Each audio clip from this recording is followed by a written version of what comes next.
think the show has Writing for a variety, music, or comedy program, Saturday Night Live.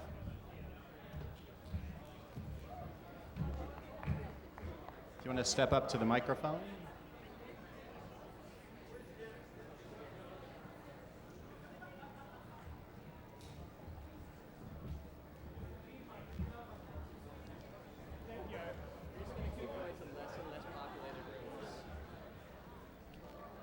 We're ready for our first question.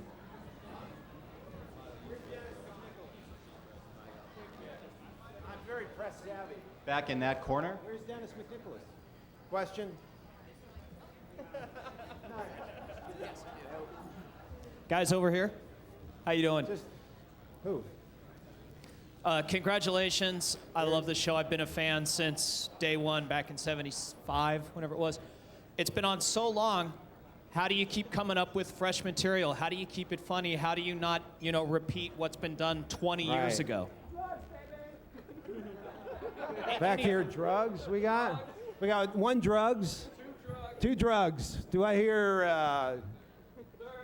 I repeat myself all the time, so I don't know what you're talking about. But anyway, thank you. Anybody else?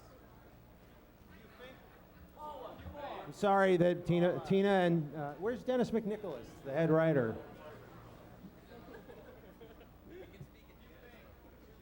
Do you think? Do you have to be white to work on your show?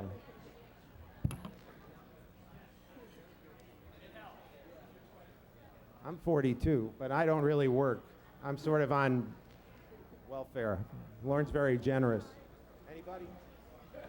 I'm done.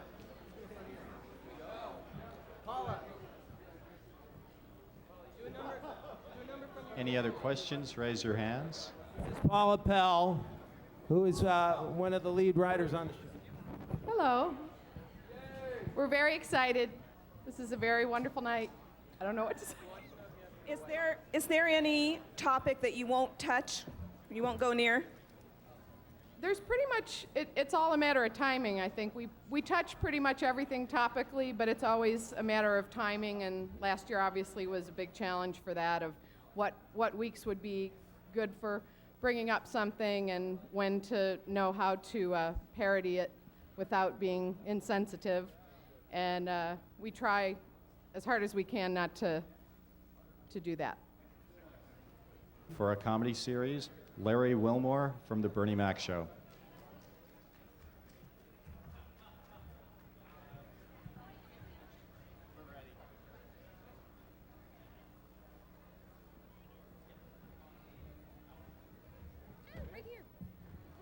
Larry, hi, congratulations. You said that you felt like Halle Berry. Is that because this is a first? I don't know, because I'm also Catholic, so I should have said I felt like Conan O'Brien, too, I guess. Congratulations. What is the success story behind the Bernie Mac show? I mean, Bernie Mac has been funny for years. Right. You know, he's always been off the hook. Why did it take America so long to discover him, you, and the show? Well, I think it's because of probably what the subject matter is. We just wanted to write a show about parenting and how hard it is and what we all go through as parents, and the fact that sometimes you do feel like you want to, and that a lot of people just can't say it. They feel like they can't say what they want to say to their kids, and we just thought people would relate to that, and we're so happy that they did. Thank you. Yes, anybody. You know, it was interesting looking at the cover of the Life section, I believe it is, in USA Today the other day about how family shows are in again. Right. Do you think that family shows are just that thing that any country will always come back to, especially in times of crisis? I don't know. It's tough to say. It's a very deep sociological question. I mean, being just a comedy writer, I think what they said about comfort is true. I think people do like comfort, and I think people do find comfort in family, so. And when you're sitting down to write, do you write from your own personal experiences? Absolutely. I mean, I have two children, and believe me, I feel exactly the way Bernie does. I write that completely from my own point of view. He puts it much more eloquently, though, than the rest of us. and he says it much better than I ever could say, believe me. Congratulations. Thank you very much. Yes. if Bernie's very frank with his kids, Yeah. on and off the show, Right. if he's Mr. Direct, he probably is with you too. Yes. So what's the good creative tension? What's the creative energy on that show? And what's Bernie Mac really like? Well, man, that's a tough question because the creative tension is in the material itself, not between personalities. It's getting out the best all the time. And Bernie will push you. He says, man, we ain't up here to hit a single. We're hitting the home run. So as a writer, I'm trying my best every week to make sure that the material, is to the level where he feels comfortable and he knows he can score with it. So it's more of a positive creative tension more than anything else. But come back in a few years and say, that Bernie, I ain't working with that mother. So right now it's all good. Tell us what he's really like on a day-to-day Bernie is basis. really easygoing. He's really quiet. He kind of lays back and looks at everything, but he's a big practical joker. He loves to pull practical jokes on people, and he acts like nothing's important. But believe me, he's excited about tonight. He's happy to be here. So. Do you guys? Biggest practical joke he's done on you. Well, once he made me believe that I hurt his leg because he got hurt doing something, and I thought I tripped over him, and he went, "Oh, Larry!" And I thought I hurt his ankle, and I was like, "Oh, Bernie, I'm sorry, man, I didn't mean to." And he's like, "Man, come on." Do you think this winning the Emmy earns you guys any more creative freedom than you already have? I mean, do you think you can take the show now in directions that maybe you wouldn't otherwise, or Fox might be hesitant to let you, but now that you've won an Emmy, it's sort of like you're validated? Are you saying the network is going to act differently? Is that what you're saying? You know what? We're just going to do the things that we've always tried to do, and I always try to go farther than I've gone before. I tend to push myself, and hopefully Emmys will just get people more comfortable with going into those uncharted areas. I hope that, your question turns out to be a positive, not a negative. So, yes. Anything else? Thank you very much. Thank you. Congratulations. Thank you very much.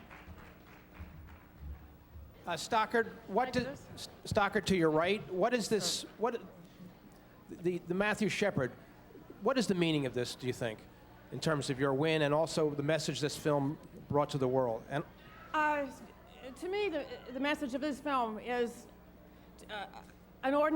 two ordinary human beings in the world we live in today dealing with calamity, dealing with loss, grief, unexpected calamity, and coping with it in a way that is totally using their own human energy, their own dynamism, their own brains, and not retreating into revenge and not retreating into inaction in terms of Judy Shepard and Dennis starting the foundation they started. But I think in the world we live in now, it's really important to investigate that kind of response to calamity rather than either isolation or knee-jerk violence. And that's only what they did. I can only say what they did, and that was their response, and I admire them for it. Hi, Stockard. who designed Hi, your right dress? in front of you, right here. Hi, Stockard. Oh, sorry. You look lovely. Thank you. It's good that you have two because now you can work out with both of them. I know. You look beautiful. Thank you. Congratulations. Thanks.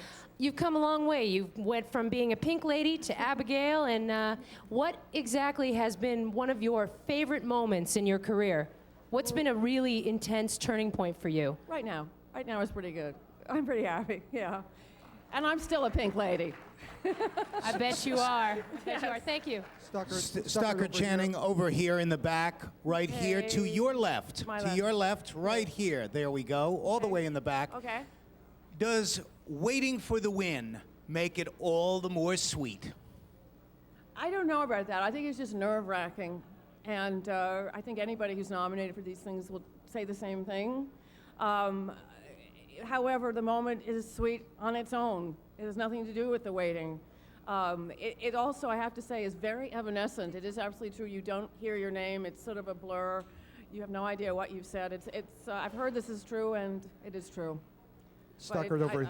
But thank Stockard, you. who did Stockard, right in front of you, right in Yes. front of you. You're holding 2 Emmys. First of all, how does that feel? And second of all, did you think you would be walking away with 2 Emmys tonight? Feels heavy.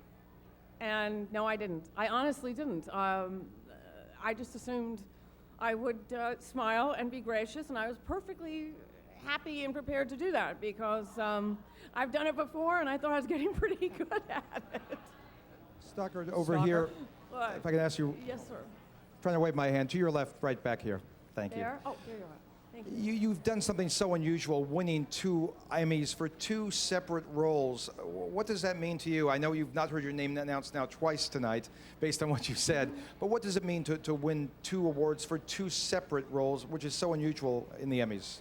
Well, I can only really quote my friend John Spencer, who said, "We're actors and this is what we do." And I am totally grateful to the people who wrote and produced Matthew Shepard's story and to Aaron Sorkin because I'm able to do such 2 different pieces of work. At this time in my life, I don't have to be tied to one, and I'm extraordinarily grateful for that because this is what I started out to do.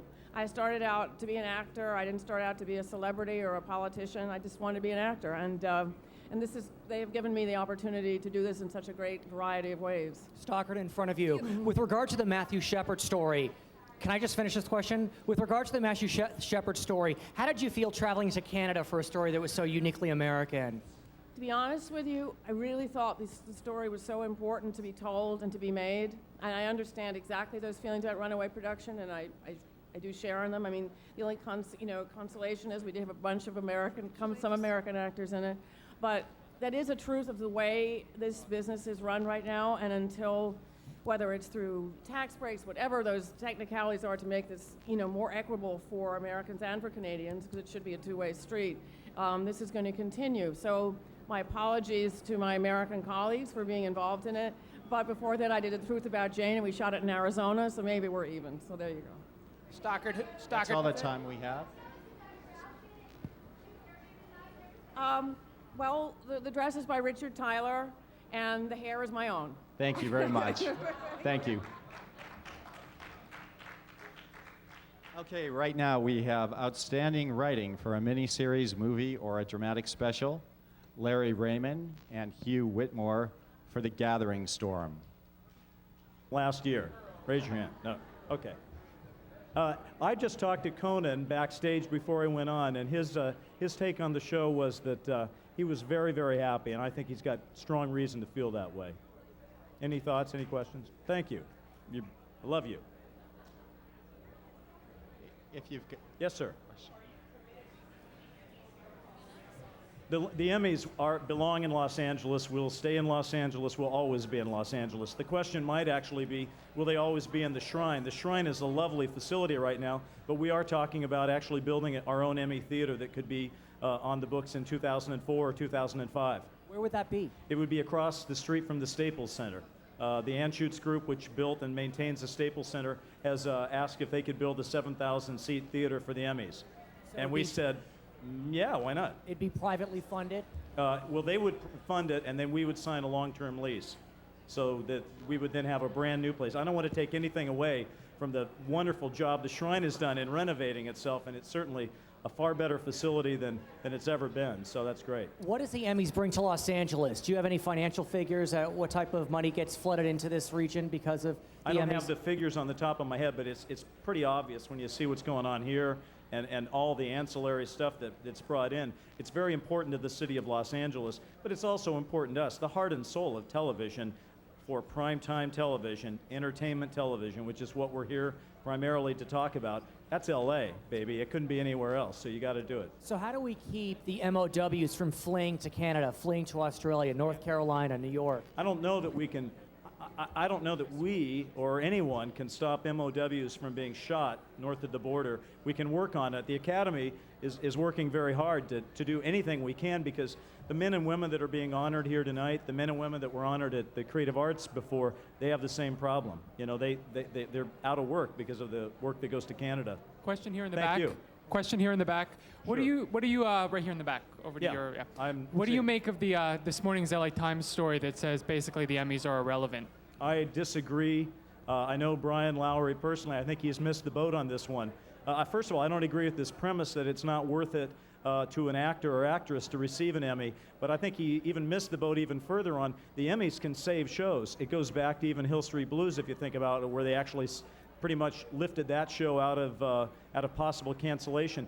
let's face it, some of the new shows and new actors and actresses that are nominated tonight, if they carry home Emmys, it will help their careers, it will help their shows, and the studios and networks that put those series on, they wouldn't be here with this kind of support if they didn't think the Emmy was well worth it. So, and then the other thing is, you'd have to talk to NBC tonight about what kind of profit they'll generate off the Emmys, but I don't think we have to take a back seat to many programs in television today. Mr. Zabel. Thank you very much, Hello? Mr. Zabel.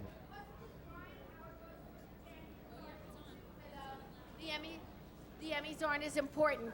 Is that part of what you're trying to establish? Is to kind of spin it in our own community? It's kind of our own regard for it ourselves. Let's face it, the Emmy Award represents television programming at its finest. If we don't support it, then it could die. But we do support it. You look around and people have really rallied behind it. And again, with all due respect to my friends at the LA Times seems to get it wrong. They are reporting this story inaccurately, and I think that they should dig a little deeper and get the facts a little better. Mr. Zabel, can you talk? Thank you very much. Thank you.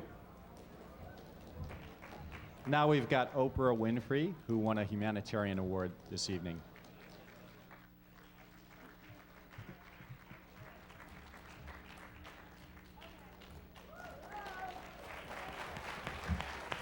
I won.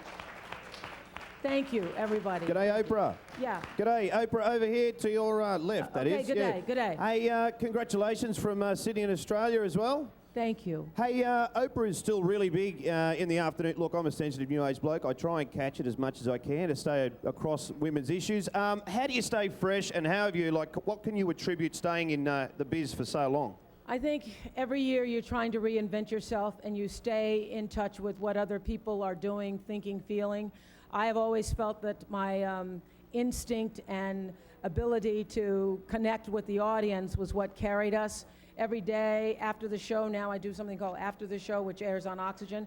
I have spent for the past 16 years a half an hour, just talking to people. So my audience comes from a cross-section around the country, so I stay connected to what real people are thinking and doing and want and so forth. You want to just say g'day to everyone in Australia, because everyone loves the show down there. I do want to say g'day to everyone in Australia. Everyone. I don't want to miss a person.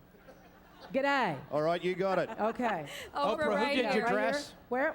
Oprah, Right to your right. Who did your... Oprah, Yeah. you look to your right. Right. Right, you're right. I'm right. here. There you are. White. You look sensational. How have you done it? And what kind of advice would you give to women who, struggle with their images? I'm saying, this is my advice. When you start into the perimenopause stage, you need to start lifting weights. You have to do weights. You have to work out, and you have to fight for everything you get. I'm telling you. So I work out sometimes twice a day now. It didn't come easy getting in this gown. And Oprah. and it paid off, but it didn't come easy. So getting in the gown and being able to stay in the gown.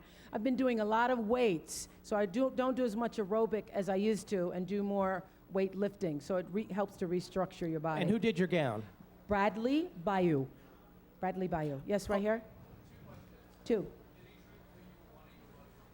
Not a bit. The person I admire who's living today, most admire as a humanitarian, is Nelson Mandela, because I believe to have survived 27 years where people tried to break your spirit and to come out of it with a spirit that is enlarged and bigger than most people on earth. I think that requires great humanitarian spirit. So the person I most admire living is Nelson Mandela. Oprah, what made you decide to have Dr. Phil tape here as opposed to Dallas or Chicago?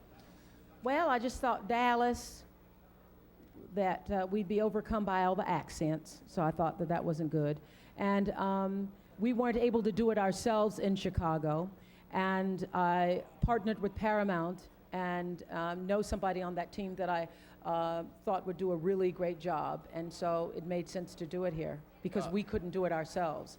Yeah. Oprah, could you give us your personal definition of humanitarianism as everyone could practice it in this particular time in history? My personal definition of humanitarian is one who understands that he is really human and understands that everyone else is equally as human. Very good. That's it. Brett, you have had so many wonderful things happen to you in your life. Over here, right here. Very good. Oh, Yeah. yes, thank you. And the dress looks fabulous, by the Thank way. you, thank you. You've had so many wonderful things happen to you in your life. You've done so many incredible things for other people. But for you, what moment stands out where you say, wow, that was awesome? This one, really, this one, I was just sitting there a moment. You know, you're right. You do a lot of things. For me, I'm always just in the work. I go to work, I do the show, I'm there until 8 o'clock at night. I get up, I do the same thing. I work on the magazine. I work on the magazine for Africa. Sometimes I can't remember what I read and what it was for.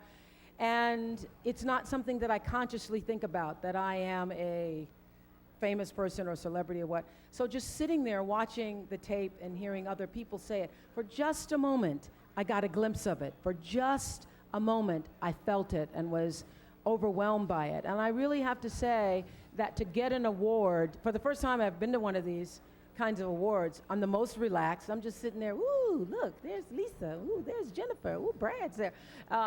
So for the first time, I'm just chilling and having a good time. And then when that moment came and Tom started the introduction, I thought, this is a really big deal. This is a really big deal. So it was like, I felt surreal standing on the stage. When I got off the stage, it was like, what did I say? Was my breath in? And what did I say? Was everything in place? So this is a high point. You know why? Because most people never get to hear anybody say this kind of thing about them until they're lying in a casket. And maybe you know, and maybe you don't. But I just think what a great honor to still be alive and fitting in this dress and to get to hear it. Thank you very all. much. Yeah. Oh, thank you. He said thank you. Final That means I question. gotta go. Final question. Advice you ever received? The best advice I ever received was from Maya, which was when people show you who they are, believe them the first time. Yeah, Like tonight, yeah. it wasn't just that you realized you were appreciated, but your words were so heartfelt. It sounded almost like a renewal of your understanding of your mission, Yeah. what you were meant to do. Can you put that in your words? Because I think that was part of what touched people so much. Even successful people need to be reminded where the Yeah. heart of it comes from. Boy, you got that right. Because you know what I felt standing there? I thought, I'm going to have to do better. I feel like what I've done does not even compare to what I could do in the world. I think that what the television show is a foundation for a voice to speak to the world in a way that can have even deeper and greater meaning. And I felt that's exactly what I felt, that this is going to reaffirm my commitment to do better, just to do better. You got that. That's exactly what I was feeling. Thank you, everybody. Thank you very much. Congratulations. Next up is for Outstanding Variety, Music, or Comedy Special, Joe Gallen, America, A Tribute to Heroes.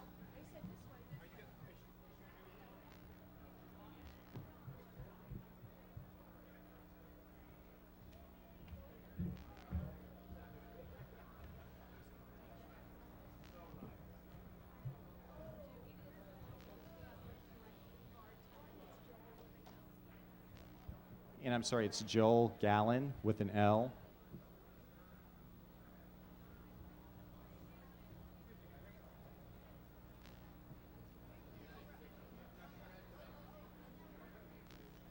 And the bottleneck begins. If you want to step to the mic. First question. Yes. Thank you. It was almost hazing for you putting the show together. Does this make it worthwhile? Like I said when I accepted the award, it does. Along with the other folks who've come out earlier.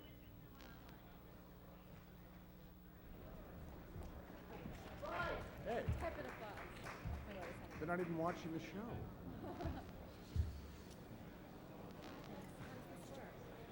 I think we're ready for the first question. Okay. Hello? Oh.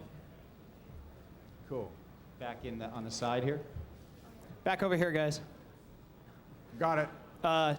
2 questions. Lauren, first of all, with the exception of the person standing right behind you who hosts Weekend Update, who's been your favorite cast member? Oh, I can't answer that. I think in different periods, different people, but I don't think there's very few people who are there who I don't have affection for. So, not a question I can answer. Okay, and the second question I had was for Tina. What do you like better, writing the material or delivering the material, and why? Well, I like the writing better, actually. It's what I'm better at, and that's why I'm very lucky to be doing Update, where we get to do both and work with the writers that write Update and deliver my own thing. But if I had to choose one, I would choose the writing. Yeah. Any comment on why men have been so much more successful going on to movie careers out of SNL rather than women? I think it's I don't really know the answer to it. I think that in television, there's always been from the beginning a lot of women in television with their with their own series and with their own shows. I can't think of an example of somebody coming out of television and becoming a movie star. Well, I'm just trying to think. I mean, there was Lucille Ball made movies in the 50s and 60s that we saw, but what she did on television was just better. I think Tina could probably answer it better. Tina, you have to stand by the mic. I don't think it reflects on SNL as much as it would probably reflect on the movie industry once people leave SNL. Tina, right here in the center. The next time we see you on Weekend Update, will you be having your Emmy right there? I'm going to put it right in the middle, and we're going to make a little hat for it. No, I will not. Lauren? Of creating comedy after 9/11, and really this whole time when our country's stressed, we need comedy, but we can be offended at we're more sensitive. Right. Can you talk about that challenge? I think for us, doing the first show of the year, which was the show that was nominated this year with Reese Witherspoon, who came into the city when it was still on fire and with her child and her husband, and we didn't know if we were going on the air or what we would do if we did go on the air, and we sort of found our way every day, and as we got closer to going on the air, we did what we thought was appropriate because we were right in the middle of it. And I think it was, Mayor Giuliani and people from the Port Authority and the fire department and the police department came and stood there, and suddenly it couldn't have been more real. And I think it made it clear their commitment to duty just made what we had to do pretty clear. Lauren, last question. A lighter question. You invite people to be your guest hosts that are not comedians, not improv artists. Can you tell us some of the people who've really shocked and surprised you by how they came through? Well, I mean, last season, Derek Jeter was on and was wonderful. Mayor Giuliani has been on a couple of times, or 3-4 times, and he's wonderful on the show. John McCain is doing it in October, and you'll see some people later in the season that are interesting in that area as well. Lauren, just one fast Yeah. question. Being raised by a very strong female presence, I feel compelled just to ask, what took, what was it, 20 or 2 decades or so to actually bring on a female lead writer? Oh, I don't, never found one that talented. I think there's always been strong women at the show, and I think the first 10 years of the show, I don't think there was a head writer. There was, certainly in the first 5 when I was there. Right. And we only really went to that title in the 90s. So it's Fantastic. relatively recent. Thank you. You're Thank welcome. Thank you very much. If you'll exit to your right, please. Laura Linney now joins us. She won Outstanding Lead Actress in a Miniseries or a Movie for Wild Iris.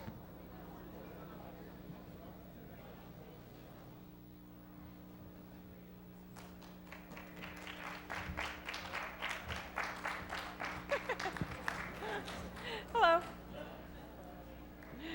Yes.